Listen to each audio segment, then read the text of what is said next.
নমস্কাৰ মই মজিদ বন্ধুসকল পলকতে চাওক আজি 9টা গুৰুত্বপূৰ্ণ খবৰ। প্ৰথমটো খবৰ মুকলি হল লাল গণেশৰ ডক্টৰ শ্যামাপ্ৰসাদ মুখাৰ্জী উৰণ সেতু। গুৱাহাটী মহানগৰবাসীয়ে লাভ কৰিলে আন এখন অভাৰ ব্ৰিজ। মুখ্যমন্ত্ৰী হিমন্ত বিশ্ব শৰ্মাই মুকলি কৰিলে এই নৱনিৰ্মিত উৰণ সেতুখন। লাল গণেশৰ পৰা চাইকেল ফেক্টৰীলৈকে নিৰ্মাণ কৰা হৈছে এই সেতুখন। 376 কোটি টকা ব্যয় সাপেক্ষে নিৰ্মাণ কৰা হৈছে এই নতুন উৰণ সেতুখন। সেতুখনৰ দৈৰ্ঘ্য 2.8 কিলোমিটাৰ। পৰৱৰ্তী খবৰ SBIৰ কোটি কোটি গ্ৰাহকলৈ জৰুৰী খবৰ। আগন্তুক 6 দিনলৈ বন্ধ থাকিব ভাৰতৰ সৰ্ববৃহৎ পাব্লিক সেক্টৰৰ বেংক SBI অৰ্থাৎ ষ্টেট বেংক অফ ইণ্ডিয়া। 23 মে অৰ্থাৎ আজিৰ পৰা 28 মেলৈকে বন্ধ থাকিব SBIৰ সকলো কাম কাজ। ধৰ্মঘট আৰু বকৰি ঈদ ছুটিৰ বাবে SBIৰ এই বন্ধ ঘোষণা। পৰৱৰ্তী খবৰ সাৱধান ৰাজ্যবাসী, ৰাজ্যত পুনৰ বতৰ ল'ব কালৰূপ। আগন্তুক 3 দিনলৈ ৰাজ্যত হ'ব প্ৰচণ্ড ধুমুহা বৰষুণ। উৎকট গৰমৰ মাজতে বতৰ বিজ্ঞান কেন্দ্ৰই ৰাজ্যজুৰি জাৰি কৰিছে এলাৰ্ট। এই সময়ছোৱাত প্ৰতি ঘণ্টাত 50ৰ পৰা 60 কিলোমিটাৰ বেগত আহিব পাৰে ধুমুহা বৰষুণ। আগন্তুক 3 দিনলৈ ৰাজ্যত হ'ব প্ৰচণ্ড ধুমুহা বৰষুণ। অসমকে ধৰি সমগ্ৰ উত্তৰ পূবত এই সন্দৰ্ভত জাৰি কৰা হৈছে অৰেঞ্জ এলাৰ্ট। প্ৰতি ঘণ্টাত এই সময়ছোৱাত 50ৰ পৰা 60 কিলোমিটাৰ বেগত আহিব পাৰে ধুমুহা বৰষুণ। 23, 24 আৰু 25 মেত জাৰি কৰা হৈছে অৰেঞ্জ এলাৰ্ট। বতৰ বিজ্ঞান কেন্দ্ৰই ৰাজ্যৰ 24খনকৈ জিলাত এই সন্দৰ্ভত জাৰি কৰিছে এলাৰ্ট। অসমৰ কোন কোন জিলাত এলাৰ্ট জাৰি কৰা হৈছে চাওঁ আহক। বৰপেটা, বঙাইগাঁও, গোৱালপাৰা, কোকৰাঝাৰত জাৰি কৰা হৈছে অৰেঞ্জ এলাৰ্ট। লগতে তিনিচুকীয়া, ডিব্ৰুগড়, চৰাইদেউ, ধেমাজি, লখিমপুৰ, গোলাঘাট, কাৰ্বি আংলং, ডিমা হাছাও, কাছাৰ, হাইলাকান্দি, শ্ৰীভূমি, পশ্চিম কাৰ্বি আংলং, হোজাই, কামৰূপ মেট্ৰ', কামৰূপ, বজালী, বাক্সা, চিৰাং, ধুবুৰী আৰু দক্ষিণ চালমাৰাত জাৰি কৰা হৈছে য়েল্লো এলাৰ্ট। এই সময়ছোৱাত অৰ্থাৎ এই 3 দিন আপোনালোকে অত্যন্ত প্ৰয়োজন নহ'লে নিশা ঘৰৰ পৰা নোলাব। ৰাজ্যবাসীক এই সাৱধানবাণী বা সতৰ্কবাণী কৰি দিছে বতৰ বিজ্ঞান কেন্দ্ৰই। দৰ্শকসকল আৰু বহুতো গুৰুত্বপূৰ্ণ খবৰ আছে। তাৰ আগতে আপোনাক জনাওঁ যে যদি আপুনি এতিয়ালৈকে এইটো ভিডিঅ'ত লাইক কৰা নাই তেন্তে এতিয়াই ভিডিঅ'টোত লাইক কৰি দিয়ক। আৰু এনেকুৱা ধৰণৰ ভিডিঅ'সমূহ নিতৌ চাবলৈ চেনেলটো ছাবস্ক্ৰাইব কৰি কাষত থকা বেল আইকনটো প্ৰেছ কৰি ৰাখক। পৰৱৰ্তী খবৰ অত্যাৱশ্যকীয় সামগ্ৰীৰ মূল্য বৃদ্ধিৰ বিৰুদ্ধে ৰাজ্যজুৰি 14খন ছাত্ৰ সন্থাৰ প্ৰতিবাদ। আৰু এই সন্দৰ্ভত এইবাৰ ডাঙৰ মন্তব্য কৰিছে 14খন ছাত্ৰ সন্থাৰ মুখ্য উপদেষ্টা ডক্টৰ সমুজ্জ্বল কুমাৰ ভট্টাচাৰ্যই। ভট্টাচাৰ্যই এই সন্দৰ্ভত কয় যে বজাৰত লাগিছে জুই, চৰকাৰ আছে শুই। দাম বৃদ্ধি কৰি চৰকাৰ চলোৱাটো কোনো কৃতিত্ব বা দক্ষতাৰ কথা নহয়। কেন্দ্ৰীয় চৰকাৰ, অসম চৰকাৰে মূল্য বৃদ্ধি ৰোধ কৰিবই লাগিব, অন্যথা 14খন ছাত্ৰ সন্থাৰ আন্দোলন চলি থাকিব। কোনো পধ্যেই স্তব্ধ নহয় এই আন্দোলন। লগতে সমুজ্জ্বল কুমাৰ ভট্টাচাৰ্যই কয় যে দেশৰ অৰ্থনীতিৰ বিষয়ত কিবা এটা কিন্তু ঘটি আছে। কি ঘটি আছে সেইটো ডাঙৰ প্ৰশ্ন। তেল নাই নে তেল কিনিবলৈ চৰকাৰৰ হাতত পইচা নাই, কোনটো আচলতে?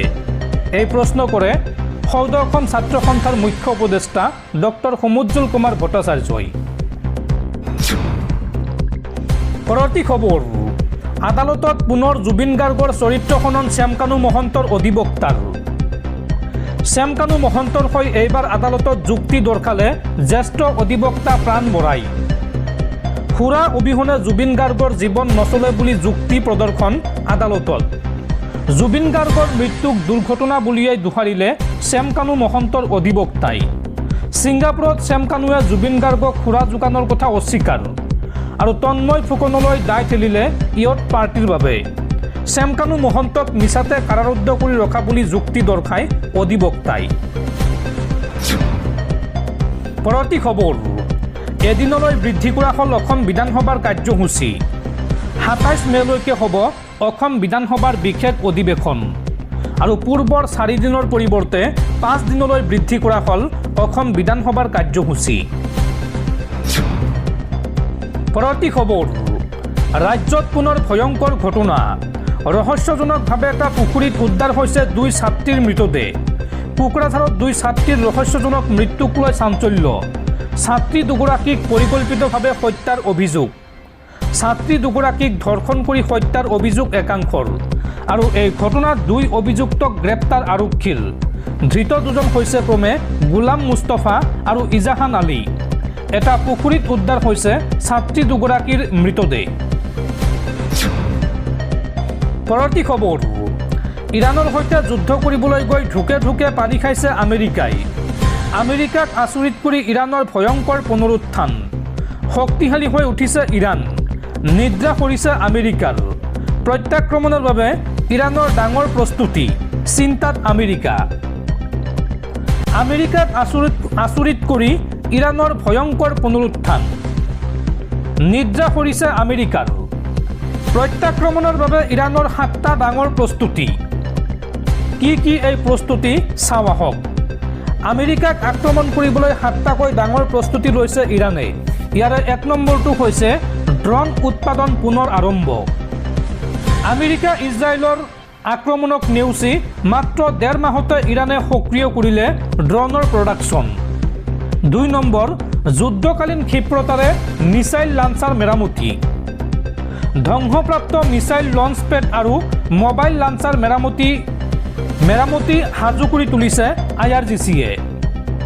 3 নম্বৰ, আধুনিক প্ৰডাকশ্যন লাইন। কেৱল মেৰামতিয়েই নহয়, অত্যাধুনিক প্ৰযুক্তিৰে অস্ত্ৰ নিৰ্মাণ কাৰখানাসমূহ আপগ্ৰেড কৰিলে ইৰাণে। 4 নম্বৰ, আণ্ডাৰগ্ৰাউণ্ড টানেল আৰু ৰাডাৰ। বিমান আক্ৰমণ প্ৰতিহত কৰিবলৈ সাজু সুৰংগ, কামাণ্ড চেণ্টাৰ আৰু ৰাডাৰ ব্যৱস্থা। 5 নম্বৰ, আমেৰিকাৰ চোৰাংচোৱা অনুমান ধূলিসাৎ। পশ্চিমীয়া বিশেষজ্ঞৰ বছৰ লাগিব বোলা ধাৰণাক থলুৱা প্ৰযুক্তিৰ জোৰত মাত্ৰ কেইমাহমানতে ভুল প্ৰমাণ কৰিলে ইৰাণে। 6 নম্বৰ, প্ৰক্সি সংগঠনলৈ অস্ত্ৰ নিৰন্তৰ যোগান। লেবানন, ইয়েমেন আৰু ইৰাকৰ মিত্ৰ বাহিনীসমূহলৈ অস্ত্ৰ শস্ত্ৰৰ যোগান শৃংখল কোনোমতে ব্যাহত হ'বলৈ দিয়া নাই ইৰাণে। আৰু 7 নম্বৰ, আঞ্চলিক আধিপত্য বজাই ৰখাৰ পণ। এই 7টা প্ৰস্তুতিৰে ইৰাণে আমেৰিকা আৰু ইজৰাইলক স্পষ্ট বাৰ্তা দিছে। ইৰাণে কোনো কাৰণতে আত্মসমৰ্পণ নকৰে, স্পষ্ট ঘোষণা ইৰাণৰ। পৰৱৰ্তী খবৰ, তীব্ৰ গৰমত অতিষ্ঠ দেশবাসী। বিশ্বৰ আটাইতকৈ গৰম 50খন চহৰৰ আটাইকেইখনেই ভাৰতত। সমগ্ৰ ভাৰতবৰ্ষতে এতিয়া তীব্ৰ গৰম আৰু খৰাঙে দেখা দিছে।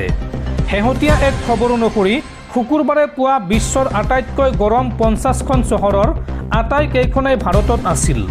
উত্তৰ, মধ্য আৰু পূব ভাৰতত এইবাৰ গৰমে এনেদৰে প্ৰকোপ ধাৰণ কৰিছে যে দুপৰীয়া হোৱাৰ আগতেই তাপমাত্ৰা 40 ডিগ্ৰী চেলছিয়াছৰ ওপৰলৈ গুচি গৈছে।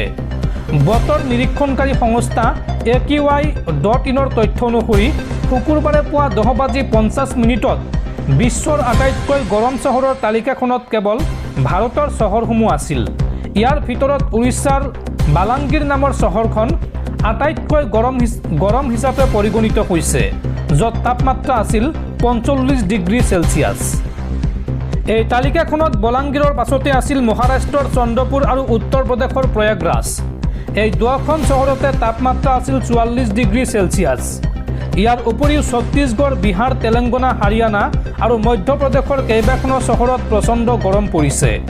আচৰিত কথাটো হৈছে যে বিশ্বৰ এই আটাইতকৈ গৰম 50খন চহৰৰ ভিতৰত আধাতকৈও অধিক চহৰ কেৱল উত্তৰ প্ৰদেশৰ আছিল। উত্তৰ প্ৰদেশৰ বাৰাণসী, বান্দা, বাৰেলি আৰু অযোধ্যা আদি ঠাইত দুপৰীয়া নহওঁতেই তাপমাত্ৰা 42ৰ পৰা 43 ডিগ্ৰী চেলছিয়াছ স্পৰ্শ কৰিছিল। ভাৰতীয় বতৰ বিজ্ঞান বিভাগে এই সন্দৰ্ভত সতৰ্ক কৰি দিছে যে উত্তৰ, পশ্চিম আৰু মধ্য ভাৰতত এই তীব্ৰ গৰমৰ প্ৰকোপ আৰু কিছুদিনলৈ অব্যাহত থাকিব। ইয়াৰ বাবে কেইবাখনো ৰাজ্যত ইতিমধ্যে ৰেড আৰু অৰেঞ্জ এলাৰ্ট জাৰি কৰা হৈছে। বতৰ বিজ্ঞানীসকলৰ মতে আকাশ পৰিষ্কাৰ হৈ থকা আৰু উত্তৰ পশ্চিম দিশৰ পৰা অহা শুকান বতাহৰ বাবেই এইবাৰ দেশত গৰমৰ মাত্ৰা ইমান বৃদ্ধি পাইছে। সমগ্ৰ অঞ্চলটোত যেন এক প্ৰকাৰৰ গৰমৰ আৱৰণ বা হিট ড'ম সৃষ্টি হৈছে। আনকি দেশৰ ৰাজধানী দিল্লী আৰু ইয়াৰ আশে পাশে থকা অঞ্চলসমূহতো অহা কেইটামান দিনত তাপমাত্ৰা 45 ডিগ্ৰী চেলছিয়াছ পৰ্যন্ত হোৱাৰ সম্ভাৱনা আছে। এই অসহ্যকৰ গৰমৰ বাবে বিভিন্ন হাস্পতালত ৰোগীৰ সংখ্যাও বাঢ়িবলৈ ধৰিছে। বিশেষকৈ ৰ'দত কাম কৰা শ্ৰমিক, শিশু আৰু বৃদ্ধসকলৰ মাজত শৰীৰৰ পানী শুকাই যোৱা আৰু হিট ষ্ট্ৰক হোৱাৰ দৰে সমস্যা দেখা গৈছে। প্ৰশাসনে সাধাৰণ ৰাইজক দুপৰীয়াৰ সময়ছোৱাত প্ৰয়োজন নহ'লে ঘৰৰ বাহিৰলৈ নোলাবলৈ আৰু শৰীৰ সুস্থ ৰাখিবলৈ পৰ্যাপ্ত পৰিমাণে পানী খাবলৈ পৰামৰ্শ দিছে। পৰৱৰ্তী খবৰ, ট্ৰাম্পৰ পাল্লাত পৰি বিপদত বিশ্বৰ আটাইতকৈ ধনী ব্যক্তি ইলন মাস্ক। পৰিচাৰিকাৰ ছদ্মবেশ লৈ লগতে থাকিল চীনৰ সুন্দৰী সেনা বিষয়া। দ্বিতীয়বাৰৰ বাবে আমেৰিকাৰ ৰাষ্ট্ৰপতি হিচাপে নিৰ্বাচিত হোৱাৰ পিছত প্ৰথমবাৰৰ বাবে চীন ভ্ৰমণলৈ গৈছিল ডনাল্ড ট্ৰাম্প। এই বিশেষ ভ্ৰমণত তেওঁৰ লগত সংগী হিচাপে গৈছিল বিশ্বৰ অন্যতম ধনী ব্যক্তি ইলন মাস্ক। এতিয়া এই ভ্ৰমণক লৈ এক অতি আচৰিত দাবী কৰিছে জেনিফাৰ জেং নামৰ এগৰাকী চীনা ব্লগাৰে। তেওঁ দাবী কৰিছে যে চীনত ইলন মাস্কৰ ওপৰত চোৰাংচোৱাগিৰি কৰিবলৈ চীনৰ ৰাষ্ট্ৰপতি শ্বি জিনপিঙৰ চৰকাৰে এগৰাকী সেনা বিষয়াক অতি গোপনে নিযুক্তি দিছিল। জেনিফাৰ জেঙে ছ'চিয়েল মিডিয়াত এখন ছবি শ্বেয়াৰ কৰিছে, য'ত ৰঙা কাপোৰ পিন্ধা এগৰাকী মহিলাক পৰিচাৰিকা হিচাপে কাম কৰি থকা দেখা গৈছে। জেঙৰ দাবী অনুসৰি এই মহিলাগৰাকী কোনো সাধাৰণ পৰিচাৰিকা নহয়। তেওঁ প্ৰকৃততে চীনৰ এগৰাকী সেনা বিষয়া, যাৰ নাম মেজৰ চেং চেং। কেৱল সেয়াই নহয়, পৰিচাৰিকাৰ হাতযোৰৰ ভিতৰত তেওঁ অস্ত্ৰ লুকুৱাই ৰখা বুলিও তেওঁ দাবী কৰিছে। অৱশ্যে এই ভয়ংকৰ দাবীৰ পিছতো চীনৰ চৰকাৰৰ তৰফৰ পৰা এতিয়ালৈকে কোনো ধৰণৰ প্ৰতিক্ৰিয়া প্ৰকাশ কৰা হোৱা নাই। কিন্তু সমগ্ৰ বিশ্বতে এই বিষয়টোক লৈ তীব্ৰ বিতৰ্কৰ সৃষ্টি হৈছে।